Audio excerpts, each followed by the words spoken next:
एवढ्या बाबतीत ना नवरा माझा माझ्यावर कधीच विश्वास ठेवत नाही. आता याचं कारण काय आहे पुढं सांगते. 500 रुपये ठेवलेले आहेत आणि खूप सारे औषधं घरात गोळा झालेले आहेत. 5 दिवस झालं मला खूप सर्दी, ताप आणि खोकला आहे. आता बाहेर जायचं म्हणून पहिलं कचरेवाली येईन म्हणून कचरा बाहेर काढून ठेवलेला आहे आणि सरकारी दवाखान्यात मी निघालेले आहे.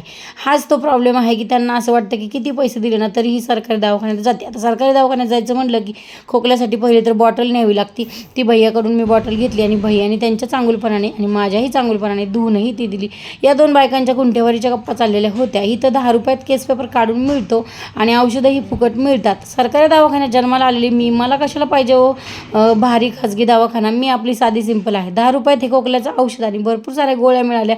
त्यानंतर मला घरी येतानाच आठवलं की फोटो घ्यायचे आहेत. माझ्या भावाच्या मुलीचं फोटोशूट केलं होतं.